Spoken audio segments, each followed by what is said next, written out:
Buenas noches a todos y todas. Bienvenidos al auditorio. Tenemos el inmenso placer de recibir a Guillaume Leblanc de la Universidad Paris-Cité y a Marcelo Rafín de la Universidad de Buenos Aires y del CONICET. Y dejo Marcelo presentar a ambos y un gran agradecimiento a los dos. Y también un agradecimiento a Agustina Blanco, que va a hacer la traducción simultánea de esta charla. Que lo disfruten. Bueno, muchas gracias, Juliette. Buenas noches a todos, a todas, a todes.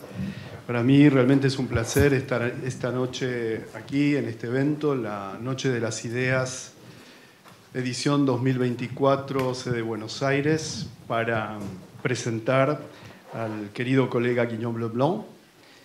En primer lugar, quiero agradecer muy particularmente la invitación a participar del evento al Institut Français de Argentina, a la Embajada de Francia, a la Argentina, a la Alianza Francesa de Buenos Aires, que nos está acogiendo esta noche, a la Fundación Medife y muy especialmente al Centro Franco-Argentino de Altos Estudios de la Universidad de Buenos Aires y muy especialmente a su directora por Francia, Juliette Dumont, por esta invitación. Bueno, como decía, para mí es un honor y un placer, una gran alegría poder presentarles esta noche a Guillaume Leblanc.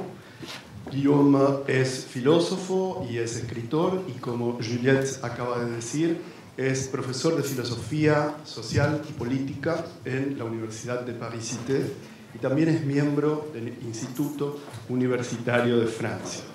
El trabajo de Guillaume se centra sobre todo en la cuestión de la crítica social. Más concretamente, Guillaume estudia las fronteras entre precariedad, exclusión, vida digna y normalidad. También quiero decirles que Guillaume es un especialista en la producción, en la obra de Georges Canguilhem y de Michel Foucault. Y en parte, por ese lado también viene nuestro vínculo. Es un autor muy prolífico, tiene publicados alrededor de 20 libros que han sido traducidos a varios idiomas, entre otros al castellano, de manera tal que si quieren conocer más su trabajo, pueden leer obviamente sus trabajos en sus libros en lengua original, y si no, traducidos al castellano. En Argentina han sido publicados Les maladies de l'homme normal, es decir, las enfermedades del hombre normal, de 2004, El pensamiento de Foucault, que es de 2006, y Vidas ordinarias, vidas precarias, de 2007. Y también quiero mencionar un libro bastante reciente del año 2022 de Guillaume, que no está aún traducido al castellano, pero que tiene mucho que ver con la temática que va a desarrollar esta noche, en esta sesión, que se llama La solidarité des éprouvés, une histoire politique de la pauvreté. Bueno, para quienes no me conozcan, Juliette es una breve presentación, lo reitero, mi nombre es Marcelo Rafín y soy profesor de filosofía y de sociología en la Universidad de Buenos Aires e investigador en el CONICET. Sin más, voy a darle la palabra a Guillaume, luego vamos a tener un diálogo a partir de algunas de las ideas que Guillaume va a exponer esta noche, y luego abriremos un espacio para diálogo con ustedes. Así que si quieren ya ir preparando alguna pregunta, alguna intervención, los invito a hacerlo. Bueno, Guillaume. Merci beaucoup, Marcelo. C'est un plaisir de se revoir ici, dans ce très beau lieu. Je suis très heureux de pouvoir exposer un certain nombre de points qui me sont très chers, qui engage la pratique de la philosophie qui est la mienne, autour, plus exactement, sur ces lignes de faille qui forment notre nuit des idées, mais qui constituent aussi notre présent, parce qu'il est vrai qu'aujourd'hui, nous sommes sur un ensemble de lignes, de failles, qui définissent notre présent et qui peuvent à tout moment devenir de vraies fractures. Des lignes de faille environnementales, des lignes de faille politiques, des lignes de faille sociales. Et aujourd'hui, évidemment, je souhaite m'inscrire sur cette ligne de faille qui est la fracture sociale, dans la mesure où je vais essayer de penser sur cette limite, de penser au fond à la limite, en me situant au fond sur ce partage qui est tellement naturel, entre guillemets, qu'il n'est même plus interrogé, ou rarement, ce partage entre la richesse et la pauvreté. Et puisque nous avons parlé de Foucault, je pense en particulier à la première préface que Foucault écrivit à ce livre qui allait devenir l'histoire de la folie, qui s'appelait à ce moment-là Folie et déraison, l'histoire de la folie à l'âge classique, 1961, quand Foucault écrit dans cette préface qu'il faudrait, dit-il, faire une histoire des limites, une histoire de ces gestes obscurs nécessairement oubliés dès qu'accomplis, par lesquels une culture rejette quelque chose qui sera pour elle l'extérieur. La question que je pose est très simple. Comment avons-nous constitué la pauvreté au sein de nos sociétés comme notre extérieur? Comment sommes-nous, au fond, comment nous sommes-nous débrouillés pour construire, édifier, naturaliser cette limite entre richesse et pauvreté, entre vie dite riche et vie dite pauvre? Et je remarque, à la suite de Foucault, que ce partage, entre guillemets, constitutif, cette ligne de faille qui constitue un ensemble de fractures sociales sans cesse réitérées dans l'histoire de nos sociétés, je remarque que ce partage est un partage par lequel de l'altérité se produit. Je veux dire par là que, à force d'être situés de l'autre côté de la limite, les plus pauvres, les démunis, les exclus, autant de termes sur lesquels il faudrait prêter une attention, finissent justement par être considérés comme des autres. Et s'ils sont des autres, ce n'est pas qu'ils ont une qualité qui les rend différents, c'est que précisément ils ont été rendus différents par ceux qui se trouvent en deçà de la limite et qui se définissent au fond comme les uns. En France, il y avait un film célèbre de Claude Lelouch qui s'appelait Les uns et les autres, que vous connaissez peut-être. Je dirais que ce sont les uns qui produisent les autres. Ce sont les uns qui finissent par produire des vies autres à force de les rendre différentes, de les débarquer en les situant au-delà de la limite. Comment en sommes-nous venus à penser la personne en situation de pauvreté comme une vie autre, différente, une vie que presque nous considérons au fond comme de moindre importance? C'est la question que j'aimerais poser en très peu de temps. Et si je la pose, ce n'est pas parce que je fais de la philosophie, évidemment, mais c'est parce que, comme disait Foucault là aussi, à propos des prisons, Foucault disait « je perçois l'intolérable ». Je perçois l'intolérable de la pauvreté, c'est-à-dire de cette édification de cette ligne par laquelle certaines vies sont rendues autres. Et si je l'aperçois, c'est aussi parce que, au fond, je ne considère pas mon travail de philosophe comme un travail solitaire, seulement solitaire, que je ferai dans mon bureau, entouré de livres. Évidemment, il y a cette dimension dans le travail de la philosophie. Mais je considère d'abord le travail philosophique comme un travail de terrain, comme un travail qui vise justement à dialoguer avec les personnes. Et en aucun cas, donc, pour moi, philosopher, c'est philosopher sur, au sens de la philosophie de surplomb. Au sens où quand vous philosophez sur une chose, vous avez l'illusion de la maîtriser, de la surplomber, de la dominer. Pour moi, philosopher, ce n'est pas philosopher sur, mais c'est philosopher avec. C'est philosopher avec des personnes. Et c'est considérer que la philosophie n'est pas le seul fait du philosophe, mais aussi de toutes les personnes qui pensent leur expérience et qui, en pensant leur expérience, produisent une forme de philosophie.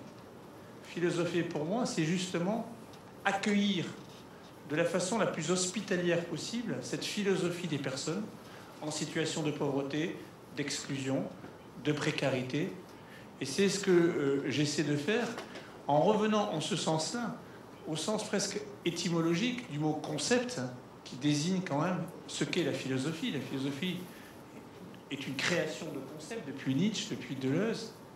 Philosopher, c'est créer des concepts. Mais qu'est-ce que c'est qu'un concept au sens étymologique? C'est prendre, cum quipere, prendre quelque chose, une expérience. Mais il y a ce cum au départ qui désigne en latin avec. Et vous voyez, c'est prendre avec, c'est prendre une idée avec une expérience. Et ça, c'est un point très intéressant. Ça veut dire qu'il n'y a pas de pensée s'il n'y a pas l'accueil dans l'idée d'une expérience qui lui donne toute sa profondeur.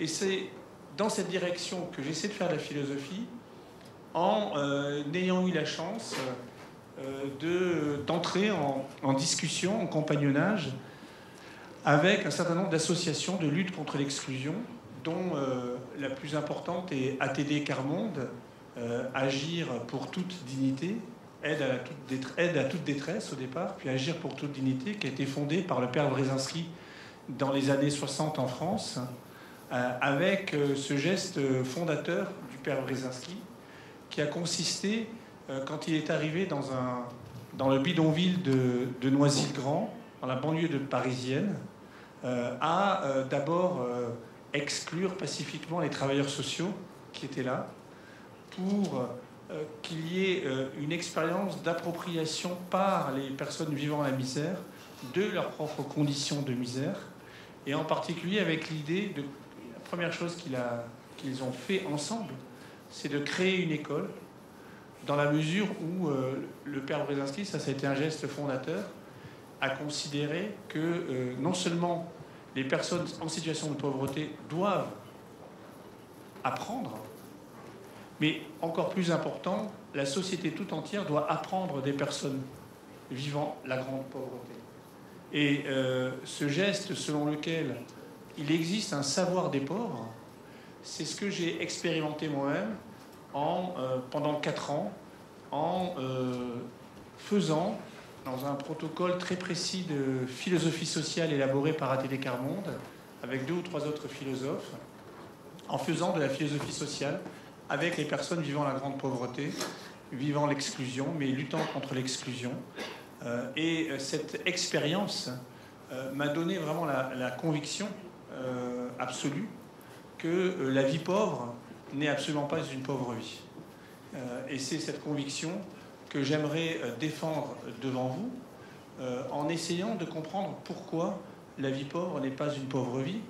Je le ferai d'une part en revenant sur la richesse de la vie pauvre, sans l'idéaliser évidemment, et d'autre part en me demandant pourquoi justement cette vie pauvre est au fond sans cesse considérée dans nos jugements les plus courants comme une pauvre vie. Cette richesse de la vie pauvre, elle m'apparaît de façon assez exceptionnelle si justement on considère la notion de pauvreté depuis l'idée même du travail. Et je voudrais pour cela juste attirer votre attention sur une distinction qui a pu être établie au début du XXe siècle par le sociologue Georg Simmel dans un texte qui s'appelle « Les pauvres », dans lequel Simmel, 1908 exactement, dans lequel Simmel propose une distinction entre le pauvre travailleur et le pauvre qui n'est que pauvre. Et sa sociologie de la pauvreté commence par un geste extrêmement important, selon lequel, au fond, il va tenter d'épurer le phénomène de la pauvreté en se détournant de celui qu'il appelle le travailleur pauvre, le boulanger qui est pauvre, pour ne s'intéresser qu'au pauvre qui n'est rien que pauvre, selon l'expression de Simmel. Et comment il définit le pauvre qui n'est rien que pauvre? Il le définit comme celui qui a absolument besoin d'une relation de soutien, d'une institution sociale pour le venir en aide, pour pouvoir continuer à exister. Autrement dit, le pauvre n'existe pas en soi, en lui-même. Il existe à l'intérieur de la relation de soins qui lui permet d'exister. C'est donc une définition relationnelle de la pauvreté qui a l'immense mérite de montrer justement qu'il n'y a pas de pauvreté au sens absolu du terme, mais qu'il y a l'inconvénient, comme toute définition, d'exfiltrer de l'analyse cette zone grise des travailleurs pauvres, qui sont ces personnes que nous connaissons aujourd'hui encore plus sous des formes dramatisées, qui ont un travail, mais qui ne parviennent pas à vivre de leur travail, et qui sont condamnés à vivre chez les uns, chez les autres, au camping, dans leur voiture, alors que ces personnes travaillent. Au fond, pourquoi est-ce que je fais cette distinction, pourquoi est-ce que je reprends cette distinction de Simmel entre le travailleur pauvre et le pauvre qui n'est rien que pauvre? C'est que on pourrait être tenté, à partir de cette définition idéale typique de Simmel, de penser que le pauvre, parce qu'il est assisté, celui qui n'est rien que pauvre, est sans travail, alors que le travailleur, lui, par le fait qu'il est travailleur, n'est pas pauvre. Et ce serait une distinction qui aurait l'inconvénient, un double inconvénient. Premier inconvénient, ce serait de n'appréhender la pauvreté qu'à partir de la relation d'assistance. Ce serait, au fond, de ne prêter attention à la pauvreté que depuis le geste de soin qui vient soulager le pauvre de sa pauvreté. Cette première analyse aurait pour conséquence que le pauvre serait ainsi désarmé de tout potentiel critique, de tout discernement philosophique. Il serait réduit, en somme, à n'être qu'un élément indispensable dans une institution de soins qui, s'adressant à lui, au fond, annule toutes ses autres demandes. Ce qui m'a absolument fasciné dans le travail que j'ai fait avec ATD Quart Monde, c'est que précisément la voix du pauvre n'est jamais là où on croit qu'elle est. Elle n'est jamais à l'endroit de la satisfaction des besoins élémentaires qu'une institution de soins pourrait fournir. La voix des pauvres est une voix qui reste critique jusque dans la pauvreté. C'est une voix qui, en quelque sorte, refait critique depuis l'analyse de la pauvreté. Et évidemment, cette première définition pourrait disparaître si on en reste à l'analyse de Simmel. Le second risque que l'on peut voir dans l'analyse de Simmel, c'est cette relation au travail. D'un côté, le pauvre qui n'est que pauvre et qui est privé de travail.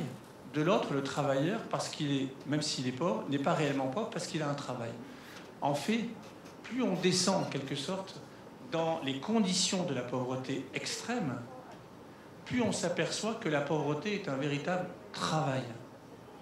Plus on s'aperçoit que vivre sous conditions de pauvreté est un véritable travail. Je veux aller jusqu'à la pointe la plus extrême de la misère, à toutes ces personnes qui sont dans la rue, à la rue comme on dit, qui vivent dehors, là où on pense que ce sont dans nos représentations des personnes qui ont un rapport récalcitrant au travail, qui sont des réfractaires, voire des paresseux, voire plus. Il suffit de les accompagner quelques jours pour se rendre compte de l'activisme forcené de ces personnes pour tenir bon dans leur vie quotidienne. J'ai eu la chance de faire cette expérience à Lyon, précisément, grâce à une association qui a dessiné sur la carte de la grande métropole de Lyon les lignes de mobilité de certaines personnes vivant sous conditions de pauvreté extrême, et où l'on s'aperçoit justement que le travail du pauvre au jour le jour, qui est en même temps un travail de mobilisation psychique pour tenir dans la pauvreté. Ce travail du pauvre est absolument vertigineux. En règle générale, il faut se lever à 4 heures du matin pour déguerpir, entre guillemets, de l'endroit où on dort, d'un bout de parking, d'un coin de rue, avant que le nettoyage se fait. Il faut ensuite aller à l'autre bout de Lyon, à Villeurbanne, dans la banlieue de Lyon, parce que c'est là que se trouve l'unique bain-douche de la grande métropole de Lyon, parce que la plupart ont été fermés, pour se nettoyer. Puis ensuite, il faut se rendre à son lieu de mendicité qui peut être à l'autre bout de la métropole de Lyon, car chaque sans domicile fixe est à son trottoir, entre guillemets. Puis ensuite, il faut se rendre à telle institution pour bénéficier d'un soutien financier. Puis le soir, il faut se rendre dans tel restaurant solidaire pour pouvoir manger, puis regagner son bout de trottoir pour y dormir. Franchement, c'est un athlétisme général. Nous parlons des Jeux Olympiques de Paris bientôt, qui nettoient beaucoup les lieux publics pour qu'il n'y ait plus de sans domicile fixe. Mais il faudrait faire l'apologie de l'athlétisme de ces personnes à la rue, parce que précisément, je ne suis pas sûr qu'on tiendrait très longtemps dans de telles conditions. On peut donc définir, c'est juste un exemple pour vous montrer que l'on peut définir l'extrême pauvreté, au fond, comme le fait d'être acculé à un travail, alors même que ce travail n'est pas défini comme un travail. D'où le scandale de la pauvreté. Le pauvre, la personne vivant en situation de pauvreté, est un travailleur, mais étant un travailleur sans travail, le travail qu'elle produit pour tenir dans l'absence de travail qui est la sienne n'est plus appréhendé, n'est pas reconnu comme un travail. On pourrait évidemment également ici penser aux conditions extrêmes rendues à la vie dans les formes du néolibéralisme contemporain, en particulier ici aussi en Amérique latine. Je pense notamment au fait qu'avec la privatisation de nombreuses entreprises publiques, la déréglementation, la flexibilité du marché du travail, la privatisation des services de base, l'énergie, la santé, être pauvre est devenu encore davantage sans doute en Amérique latine et singulièrement dans des pays comme l'Argentine ou le Brésil, un travail dans le sous-continent urbain du secteur informel. Le fait par exemple de collecter des déchets pour récupérer des matériaux permettant d'être réutilisés, donc d'en tirer un revenu. La collecte des cartons, des papiers, des verres, des métaux, des plastiques s'apparente au travail des sans-travail et assigne paradoxalement l'extrême pauvre à l'obligation du travail. C'est d'ailleurs tellement vrai que la ville de Buenos Aires, justement, et c'est très intéressant comme entreprise, a enregistré en 2006, sur la base du volontariat, 13 000 cartoneros pour qu'ils aient la carte de récupérateur de déchets. Et ainsi, par cette simple carte, symboliquement au moins, l'extrême pauvre, qu'est le cartonero, on est finalement venu à obtenir un statut de travailleur, en un certain sens. C'est extrêmement un point qui mérite d'être souligné. Alors, au fond, si la pauvreté est un travail, si vivre en conditions de pauvreté s'apparente presque à ce que j'appelle, moi, un sport de combat, tellement tenir dans les conditions de l'extrême pauvreté est difficile, pourquoi donc en sommes-nous venus à rendre la pauvreté, à rendre le pauvre invisible? Par quel jugement de valeur l'avons-nous déprécié? Je dirais que ici, les jugements de valeur selon lesquels le pauvre est un paresseux, est un récalcitrant au travail, sont tellement incorporés à nos manières habituelles de penser que, au fond, nous avons créé une sorte d'opinion commune qui a été, je crois, rendue possible. C'est presque la phase émergée de l'iceberg, qui a été rendue possible par une sorte de partage originaire. Ce sera là aussi un clin d'œil à Foucault, par une sorte de partage originaire dans, au fond, les récits des vies, les récits que l'on peut tenir sur les vies. En règle générale, c'est vrai que quand on regarde les archives, quand on scrute les archives, on a un partage originaire entre les vies illustres qui sont dignes d'archives sur le fronton de ce grand monument français qu'est le Panthéon. À Paris, il est écrit « Aux grands hommes, la patrie reconnaissante ». Et on pourrait dire, au fond, aux grands hommes, les archives reconnaissantes. Les récits des vies illustres sont légion. En revanche, les récits des vies obscures, des vies anonymes, des vies justement qu'on ne perçoit quasiment jamais, font défaut. Il y a donc une sorte de partage dans l'archive des vies qui renvoie déjà à une sorte de violence faite aux existences. Certaines vies sont dignes d'être narrées, réfléchies, appréhendées, constituées comme des sujets, dignes d'être reconnus, alors que d'autres vies, elles, passent sous silence, ne sont pas appréhendées. C'est l'absence de traces qui les caractérise. Elles deviennent, ces vies, justement, ce que Foucault appelait des vies infâmes, des vies qui, justement, ne peuvent être éclairées qu'au moment où elles font un fracas, qu'au moment où elles heurtent le pouvoir, qui, à ce moment-là, les agrippe en les caractérisant comme des vies de sauvageons, comme des vies dangereuses, etc. Alors, précisément, l'un des responsables d'ATD Quart Monde, Bruno Tardieu, disait ceci, c'est une phrase très juste: les gens qui vivent la misère, et c'est une autre dimension de la violence faite aux pauvres, les gens qui vivent la misère se voient privés, parler, penser par autrui. Et évidemment, non seulement le pauvre est sans archives, sans traces, mais on parle beaucoup sur lui. Et on parle beaucoup sur lui dans des jugements qui se veulent très définitifs. Je cite juste cet énoncé de Pierre Bourdieu dans les Méditations pascaliennes. Bourdieu dit ceci, en parlant des très pauvres, exclus du jeu social, ces hommes dépossédés de l'illusion vitale d'avoir une fonction ou une mission, peuvent, pour échapper au non-temps d'une vie où il ne se passe rien et où il n'y a rien à attendre, et pour se sentir exister, avoir recours à des activités qui, comme le tiercé, le toto calcio et tous les jeux de hasard de tous les bidonvilles et de toutes les favelas du monde, etc., etc. C'est une phrase terriblement haute pour des vies qui sont terriblement basses, et c'est ce qui constitue justement, c'est ce qui achève de déposséder la personne vivant l'extrême misère, de telle sorte que le pauvre, au fond, est celui qui est rendu invisible, inaudible, qui finit par ne même plus s'appréhender comme un individu, comme quelqu'un qui a la consistance d'un sujet. Et c'est le comble du mépris social, de faire que quelqu'un qui est là, on ne le considère plus comme étant réellement là.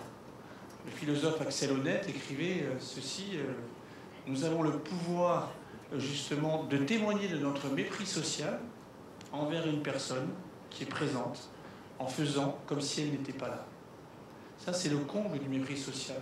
C'est ce qui pourrait s'apparenter à une forme de mort sociale. Alors, pour terminer cette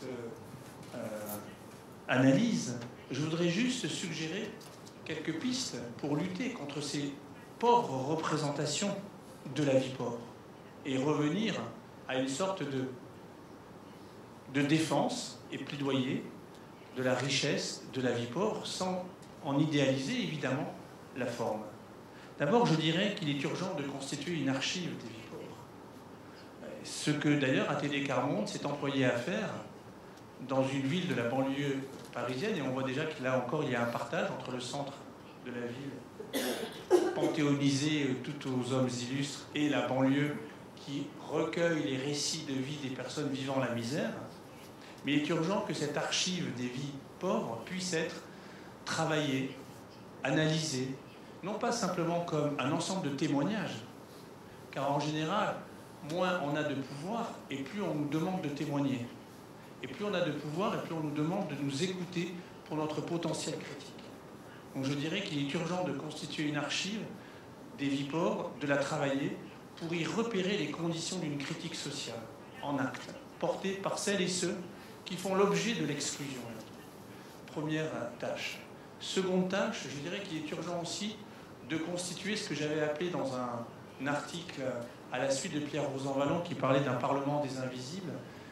Il est urgent de constituer ce que j'appelle, moi, un parlement des inaudibles. C'est-à-dire, littéralement, de constituer un corps politique pour toutes celles et ceux qui sont privés de parole, sous la forme, pourquoi pas, d'un tirage au sort qui irait, justement, permettre à des personnes qui ne sont jamais entendues de prendre enfin la parole dans des lieux où une structure auditive va enfin accueillir cette parole comme une parole qui compte. Car le fait de ne pas avoir la voix n'est pas lié à l'absence de voix, elle est liée à l'absence d'une structure auditive capable de prendre la voix en considération comme une voix qui compte. Et enfin, je voudrais terminer cette présentation par une sorte d'utopie qui me semble être portée par les personnes vivant en extrême pauvreté dans les conditions de notre monde actuel. En effet, je voudrais redonner un corps utopique à l'être pauvre. Pourquoi ? Parce que ce qu'expérimente au quotidien la personne vivant la pauvreté, dans les conditions de son travail invisibilisé, c'est précisément une obligation de faire avec l'existant, de collecter, de trier, de réparer. Bref, c'est une obligation de prendre soin du monde tel qu'il est, plutôt que de le détruire. C'est faire usage de ce qui est, et non faire abus par la prédation néolibérale du capitalisme contemporain qui abîme notre planète, qui justement produit ce qu'on appelle aujourd'hui les conditions d'une anthropocène. Je ne vais pas donner de chiffres, mais c'est édifiant de comprendre qu'un pays comme les États-Unis, par sa simple consommation, est en excès de plus de 10 continents africains réunis les uns aux autres, ce qui signifie que la prédation aujourd'hui de notre monde, des ressources de notre planète, est liée à l'extrême richesse et non pas à l'extrême pauvreté. Avec pourtant ce paradoxe que c'est l'extrême richesse qui est créatrice de l'extrême pauvreté. Je voudrais donc, pour terminer, donner la parole à un éleveur de vaches au sud Maroc, Alal Ben Sedan, qui a en possession 4 vaches, un âne et 80 oliviers, et qui est le père de 5 enfants. Il se trouve que l'une des plus grandes agences de microcrédit marocaines a proposé à cet éleveur un prêt à taux zéro pour qu'il puisse s'agrandir, pour qu'il puisse agrandir son cheptel de vaches, à quoi l'éleveur a refusé en disant justement, et c'est un énoncé qui est assez extraordinaire, au motif que le champ dans lequel paissent ces vaches est trop petit pour accueillir de nouvelles vaches. Ce qui signifie, vous voyez, que dans la philosophie de cet éleveur, il y a un soin des vaches, il y a un soin du champ. C'est une manière de vivre en voisinage avec les formes de vie, de les respecter, de les traiter correctement. Mais évidemment, le PDG de cette banque de microcrédit a une imagination plus élargie et donc lui propose, à cela ne tienne, d'acheter, grâce à ses sous, une étable pour y insérer ses vaches qu'il va ensuite pouvoir vendre, que son dernier fils, qui est sans travail, va pouvoir vendre. Et là, je cite la réponse définitive de l'éleveur qui, justement, nous dit ceci. Nous avons des vaches, nous les vendons, nous vendons des olives, ça suffit pour notre famille.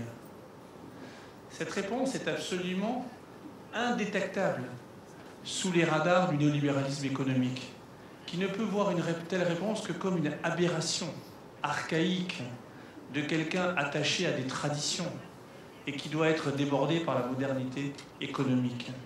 Et pourtant, je vous pose la question, et si c'était justement Ben Sedan qui a raison plutôt que le banquier, si c'était lui qui, dans les conditions de notre existence actuelle, est en avance d'un monde plutôt qu'en retard d'un monde, si c'était lui l'éclaireur plutôt que l'arriéré, c'est cela que j'ai essayé de vous rendre sensible, sans ignorer évidemment toutes les productions néolibérales de la misère et sans vouloir du tout faire un angélisme de la pauvreté qu'il faut combattre.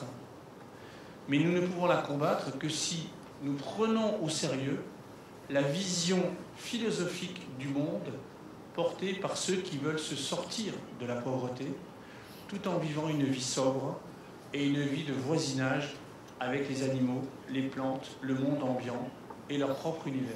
Je vous remercie.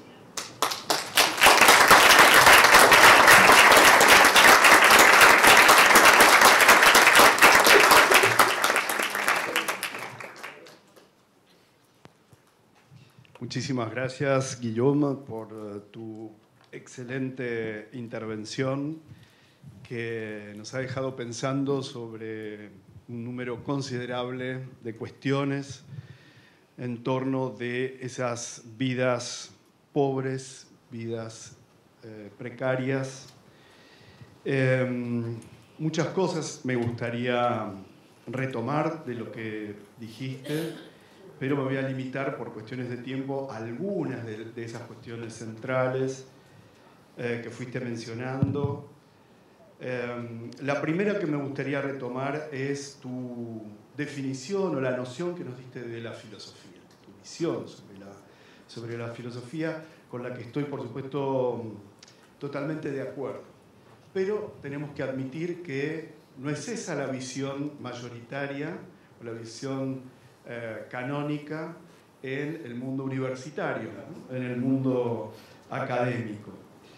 Entonces, me gustaría, sobre esta cuestión, hacerte una serie de preguntas. La primera es, ¿a qué se debe que vos pienses la filosofía de esta manera? Concretamente, ¿cuáles fueron las vivencias o las experiencias que te llevaron a pensar, a concebir la filosofía de esta manera? Y relacionado con esta pregunta, quizás tengo la sospecha, por no decir la certeza, de que allí debe haber gravitado Foucault, ¿no? Entonces también quería preguntarte en qué medida pesaron en esa definición de la filosofía las ideas de Foucault, ¿no? Y también me quedé pensando, en tercer lugar, si en esa redefinición o concepción que tenés de la filosofía no hay también un diálogo silencioso con Le philosophe et ses pauvres de Rancière. Esta es una primera cuestión que te quería plantear. Por supuesto, el objeto, la problemática, tu preocupación de análisis, que me parece sumamente urgente en el mundo en el que vivimos, en nuestras sociedades, me parece que allí también sigue gravitando o apareciendo en cierto sentido Foucault. Me interesaba ahí pensarla, esas vidas pobres, etcétera, en el binomio o en la tensión entre poder y vida, que pouvoir et vie, ¿no? Que nos plantea Foucault, tanto en el sentido de configuración del poder sobre la vida, como en el sentido de una vida que resiste a ese poder que la configura, o mejor dicho, a la configuración que ese poder hace sobre la vida, porque la vida misma es ella misma también poder. Entonces, rescato esta doble forma con la que abordás la cuestión de las vidas precarias, tanto como configuración, como forma particular, así como resistencia, ¿no? Entonces, ¿podrías explicitar un poco mejor esta genealogía, si es cierta? Y sumado a esto, vos citaste a Bourdieu, pero lo citaste en las meditaciones pascalianas. Hay también en este trabajo que vos desarrollás un diálogo con otro clásico en el campo, como es La miseria del mundo de Bourdieu, ese trabajo colectivo. Tercera cuestión sobre la que querría volver fueron tus referencias al neoliberalismo. Y ciertamente, y sé que también haces este diagnóstico, el neoliberalismo se transformó en nuestra racionalidad de época, configurando la hegemonía cultural en la que vivimos. Entonces, querría pedirte, si podés desarrollar un poco más ese vínculo que apareció en una serie de referencias en tu intervención, entre las vidas en situación de pobreza, la exclusión, la precariedad y el neoliberalismo. Y finalmente, un punto que me parece muy potente, muy fuerte en tu trabajo, son las pistas las pistas que planteaste hacia el final para luchar y para cambiar las representaciones sobre la vida pobre que circulan y que son también hegemónicas, porque son una serie de pistas que se relacionan con el aspecto de la resistencia, justamente, de la forma en que vos entendés esas vidas pobres, ¿no? Y en ese sentido, yo lo que te quería preguntar, o mi pregunta apunta no solo a las representaciones, sino también al lugar de la enunciación.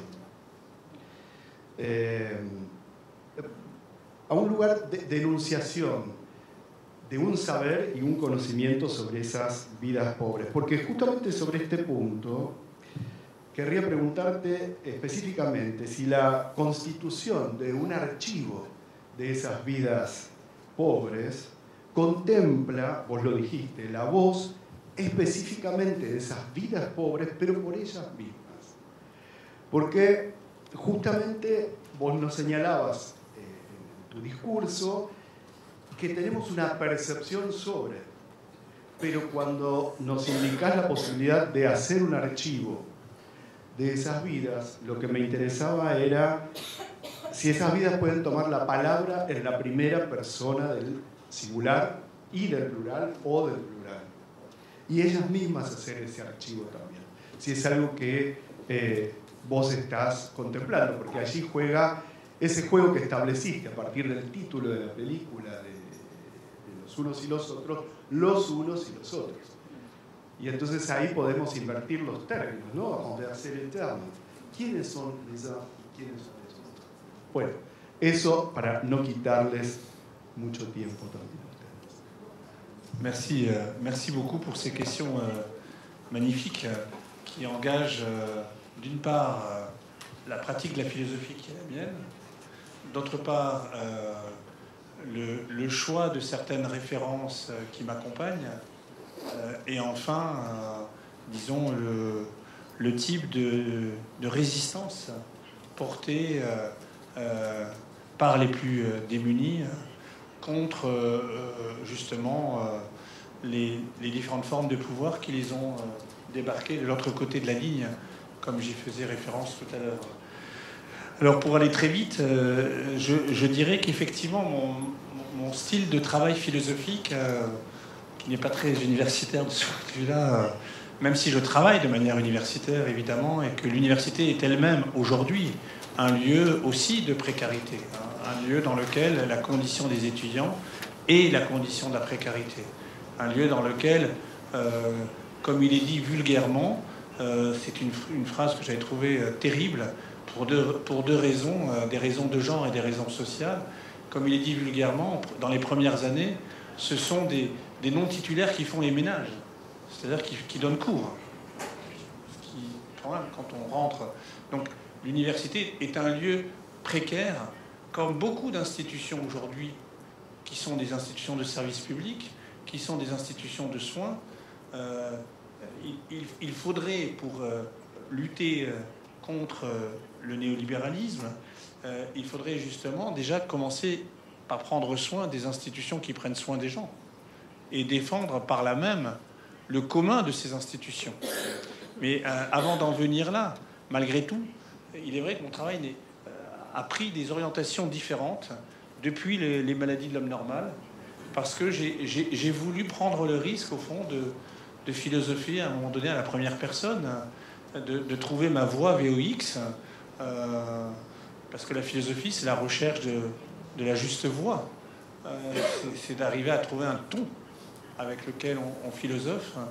Et ceci m'est apparu comme une évidence à partir de la référence dont tu as parlé à Georges Canguilhem, qui avait cette phrase au début du Normal et du Pathologique, qui est un livre fondamental, 1966, pour l'édition qui s'appelle Le Normal et le Pathologique, qui était le directeur de thèse de Michel Foucault, qui a eu cette phrase extraordinaire qui dit « La philosophie est une réflexion pour qui toute matière étrangère est bonne, et nous dirions volontiers pour qui toute bonne matière est étrangère. » Ce qui veut dire qu'il n'y a pas de philosophie sans une matière étrangère, sans un branchement à un dehors de la philosophie qui lui donne tout son sens. D'une certaine manière, la pratique de la philosophie existe lorsqu'elle est désorbitée, c'est-à-dire lorsqu'elle sort de son orbite pour être justement en contact, en confrontation directe avec des expériences. Et quand Guillaume savait de quoi il parlait, parce qu'il a fait des études de médecine après la philosophie, jusqu'à la thèse de médecine. Et je sais, pour avoir eu la chance de le connaître, qu'il a pratiqué la médecine en résistant en 1940, quand il a créé un des premiers maquis de la résistance, puisqu'il a pratiqué une amputation d'un ami résistant. Voilà, ça c'est un style de philosophe qui consiste justement à se confronter à la médecine pour penser la question de la maladie. Comment peut-on faire penser la pauvreté, l'exclusion, la précarité si on ne se confronte pas à la vie des personnes, si on n'entre pas dans un dialogue? Et c'est précisément ce dehors, pour moi, fondamental de la philosophie qui me permet de rester dans la philosophie. Il n'y a de dedans de la philosophie que parce qu'il y a un dehors qui sans cesse, en quelque sorte, lui demande, pour rester au plus près de la philosophie, de sortir de la philosophie. La philosophie n'est jamais autant elle-même que quand elle sort d'elle-même.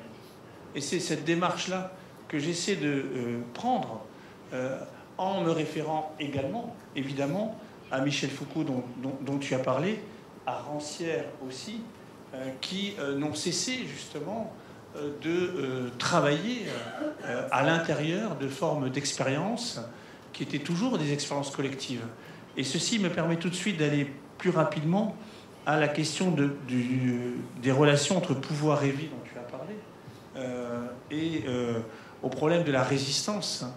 Je crois qu'effectivement, l'une des fonctions du travail intellectuel, ce n'est pas justement c'est Marx qui expliquait que les philosophes ont interprété le monde et qu'il faut maintenant le transformer. Mais je crois que la fonction du philosophe est de transformer le monde en l'interprétant. C'est-à-dire de continuer le travail interprétatif pour la transformation. Ça veut dire quoi? Ça veut dire que, au fond, une philosophie, c'est une boîte à outils. Et Foucault reprenait souvent cette image de la boîte à outils. C'est une boîte à outils dans laquelle les uns et les autres, usagers de la philosophie, toutes ces personnes vont aller chercher les outils dont ils ont besoin pour lutter de leur manière, avec leur propre forme, avec leur propre modalité. Rien ne serait plus indécent que de décréter du haut d'une chaire que l'on résiste à la place des personnes qui vivent la pauvreté. En revanche, peut-être qu'un travail comme le mien a une certaine utilité dans l'analyse des concepts pour que d'autres personnes puissent s'approprier et lutter avec ces concepts. Ce qui m'intéresse dans les concepts, c'est justement que leur potentiel critique devient une arme de résistance, mais à la condition que cette arme de résistance soit portée par d'autres personnes, dans des collectifs plus vastes, qui dissolvent le statut du penseur d'un côté, le statut de ceux qui agissent de l'autre. C'est exactement ce que Foucault a tenté de faire quand il a créé le groupe d'information prison. Il ne s'agissait pas de parler à la place des prisonniers. Il s'agissait de rendre la parole aux prisonniers. Indignité à parler à la place des autres, écrivait Foucault. C'est une phrase qui, moi je dirais, indignité à parler à la place des autres, mais nécessité de parler au nom des autres. Parce qu'au nom d'eux, c'est un impératif qui doit guider la pensée. Mais ça ne signifie pas à la place d'eux. C'est un impératif éthique. Oui, il faut parler au nom d'un peuple plus vaste que soi, dans lequel on est soi-même englobé. Mais ça ne signifie pas priver les personnes de leur capacité de parole. Et c'est là où la question de l'archive intervient comme une modalité de dénonciation à la première personne dont tu as parlé. Parce que ce qui est intéressant dans la constitution d'une archive, et je pense vraiment à l'archive produite par ATD Quart Monde, qui est une archive très particulière, dans laquelle, à Baillé, en France, dans la banlieue parisienne, il y a des centaines de milliers de réflexion portée par des personnes qui luttent contre la pauvreté au sein d'ATD dans le monde entier, en Afrique, en Amérique du Sud, en Amérique du Nord, en Europe. Et ce qui est très intéressant, et ça serait une manière encore de revenir à Foucault, c'est qu'on y voit le contraire de ce qu'on pourrait appeler un témoignage. Je n'aime pas ce mot de témoignage, je l'ai suggéré tout à l'heure, parce que pour moi, le témoignage est toujours ce qu'on attend de quelqu'un lorsque, au fond, on l'a déjà mis dans une boîte par avance, dans un cadre par avance. Le témoignage, c'est celui qui est censé confirmer un récit qui a été fait par d'autres que lui. Je préfère la notion de chercheur, développée par exemple par Appaduraï, dans un très beau texte où il dit que celui qui vit dans la pauvreté est un chercheur, quelqu'un qui doit chercher pour gagner son futur, pour arriver à vivre. Je préfère justement, et ce que l'on voit dans ces archives, c'est le contraire d'un témoignage, c'est au contraire ce que Foucault appelait un franc-parler, une parésia. C'est-à-dire le risque de prendre la parole pour critiquer des conditions d'extrême misère. Il y a, les archives ATD sont une philosophie sociale qui permet d'expliquer les injustices de l'entremonde, l'inégalité des répartitions. Et c'est un travail de maturité de la pensée, et non pas un témoignage à quoi on a accès à ce moment-là. Et je crois que la résistance dont on a parlé au pouvoir passe par la capacité de libérer justement ces archives de la dictature du témoignage pour les envisager comme des instances de la critique portée par celles et ceux dont on considère trop souvent que leur vie se réduit à une vie de besoin, alors que le besoin de penser, le besoin de rêver est tout autant fondamental que le besoin de manger juste.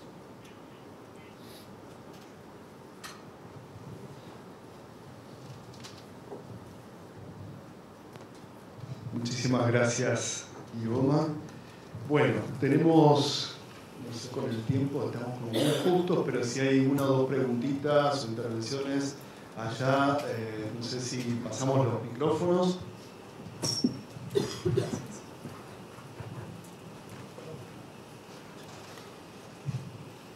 Bueno, gracias por este espacio hermoso.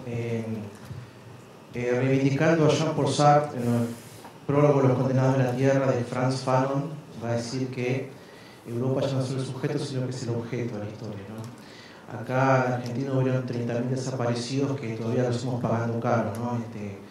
Durante el mayo francés no murió nadie, ¿no?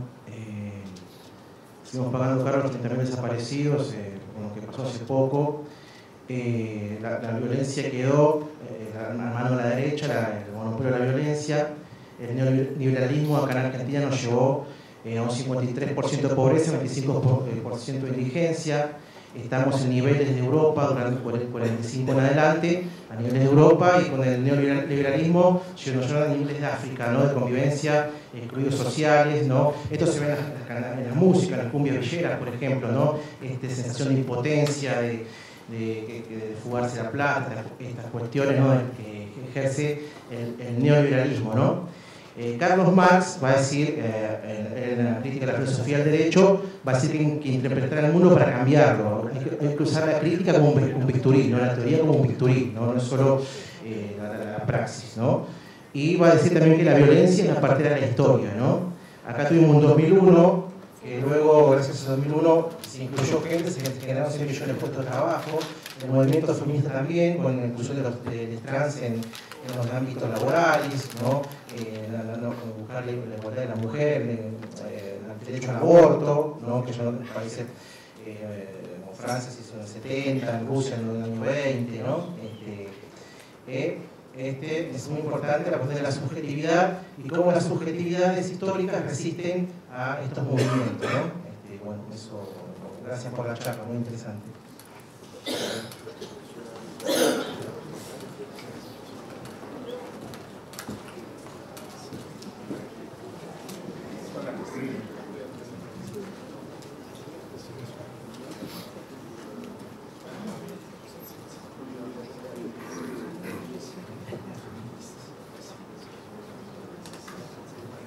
Vamos a hacer una pregunta más y después la gente que quiere dar sentido pueden para la película que se llama La fractura de Orsini.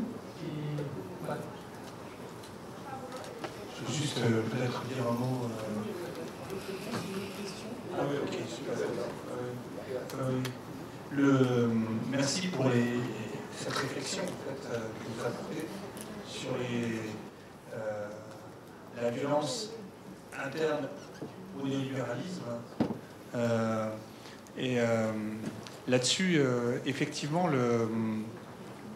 la situation en Argentine depuis la dictature, en particulier l'une des analyses que nous sommes en train de mener sur les rapports entre fascisme et néolibéralisme impliquerait de comprendre comment la condition d'une extrême violence dans la prise de pouvoir autoritaire extrême et aussi ce qui est la condition très souvent d'une privatisation des ressources en milieu néolibéral.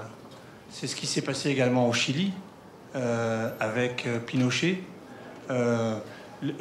L'Amérique latine, en règle générale, a été un laboratoire de l'importation des thèses de Friedman, des thèses du néolibéralisme américain. Et ce n'est sans doute pas un hasard si ce néolibéralisme s'est implanté dans le continent latino-américain à la faveur de dictatures. Il y a donc à réfléchir très étroitement le lien entre fascisme, la conférence de Francesca tout à l'heure, et néolibéralisme. Et c'est précisément cette relation qui forme, je crois, l'une des lignes de faille de notre aujourd'hui. Si nous parlons de lignes de faille, ce n'est pas simplement dans un sens poétique ou même dans un sens une faille n'est pas encore un schisme, c'est d'abord et avant tout une faille qui s'est créée dans la conjonction du fascisme et du néolibéralisme et qui fait que nous sommes effectivement dans l'obligation de résister collectivement à ces liaisons dangereuses contemporaines. Si alguien tiene una última pregunta breve.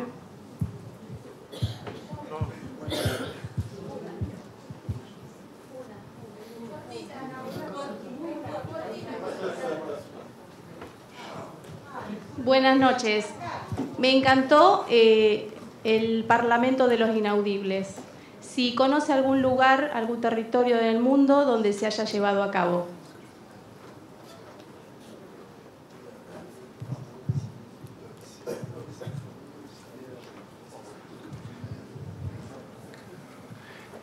Le Parlement des Inaudibles s'aménage, se crée dans des lieux qui ne sont pas considérés comme des lieux politiques. C'est-à-dire que précisément en France, dans tel quartier, on a quelque chose comme un Parlement des Inaudibles. Mais effectivement, sur le plan de la politique État national, la possibilité de constituer un Parlement des Inaudibles me semble être devant nous et c'est, je crois, une tâche absolument fondamentale. Mais je refuserai la distinction entre la politique État national et la politique locale, parce que je crois que dans beaucoup d'institutions au niveau associatif, au niveau des institutions sociales, en réalité, s'élaborent déjà des parlements des inaudibles. Bueno, muchísimas gracias, Guillaume. Muchísimas gracias a todos, a todas, a todos.